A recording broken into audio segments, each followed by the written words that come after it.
Hello friends, this is Tony from Historic American Homes. This video is another in my playlist of my favorite books, and yes, I love old books. And I have found a great collection I want to share with you today. In addition to my Historic American Homes website where I have house plans for sale of historic homes, I also have an eBay store where I have mostly the same stock online. This is my eBay store. I'll put a link in the description in case any of you feel like visiting. I have it all categorized by different styles of homes. Anyway, I was browsing through eBay and came across this beautiful image here of this lovely English country house from a magazine called Building News in 1879. I thought, I want to track that down and see what I can find. I went onto Google and did a search of Building News 1879 and found myself at the University of Pennsylvania in their library. It was the first result in the Google search. And there they had I don't know if it's the entire Building News journal from start to finish, but it's a lot of issues going back to the 1850s, 1859, all the way up to 1922. And there amongst them all was 1879 June issue. They had 2 volumes for the year. The University of Pennsylvania website linked me to archive.org. You'll find a link in the description to the appropriate volume, January to June 1879. And then I went to the June 6th bit towards the end here, and there it was. Lovely country house. So, this being one of their free public domain items, I downloaded their PDF using the link here and saved it in my little library of PDF books. And then I was thumbing through it and found another house, a much smaller one. This is quite a grand country house, and I'm going to have fun doing something with this in the future. But I found a smaller one. Let's see if I can go back to where it was. Here we are, page 514. Charming smaller home, moderate sized according to today's standards, and that caught my eye. I thought, now that's something I could make a fun new version of, using modern construction techniques and good insulation and decent sized closets in the bedrooms and so forth.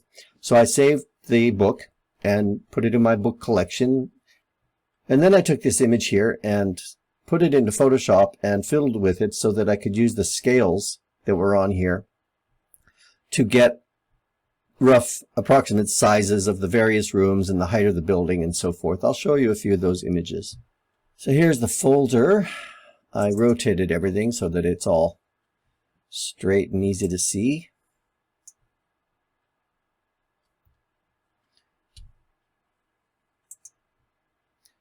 You can see that I overlaid the scales from the complete image onto each of these elevations.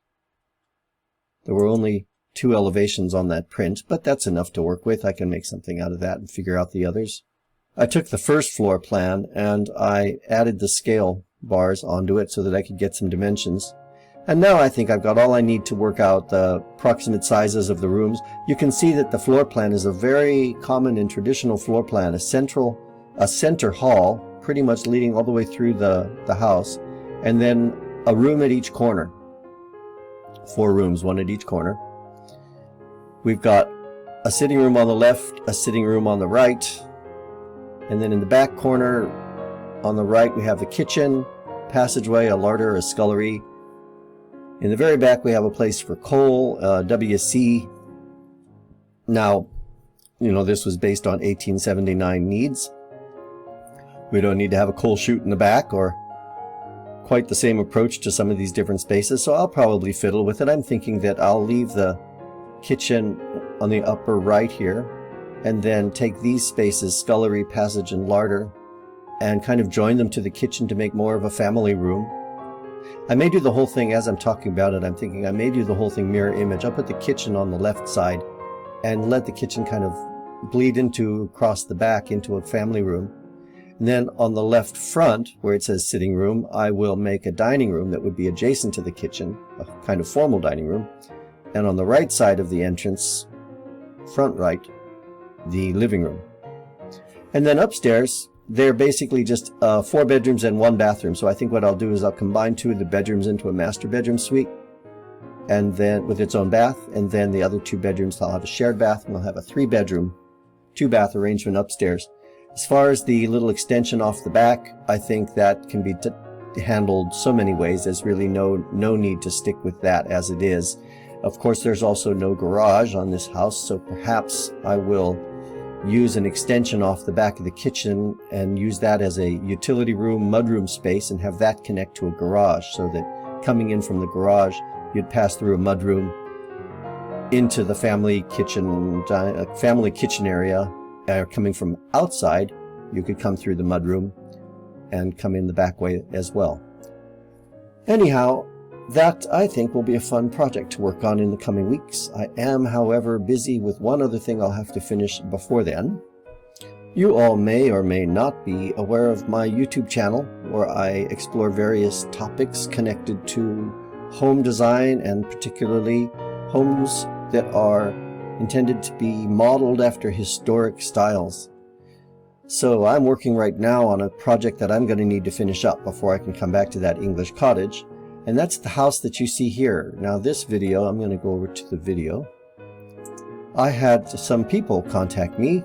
They had seen this video and they had asked me to do an adaptation of it to fit their requirements. Now that involved pretty much doubling the size of it and making a lot of changes, but it was great, and I've got that project wrapping up in the next few weeks.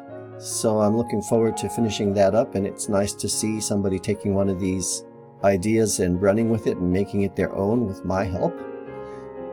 Anyhow, that's what's occupying me right now, so it'll be a few weeks before I can come back to that English cottage. Just wanted to share that with you. I hope you all found this useful and interesting. You'll find those links I've got on the screen also in the description and in the pinned comment. And finally, I wish you all a very pleasant day, a wonderful weekend. Take care now. This is Tony from Historic American Homes.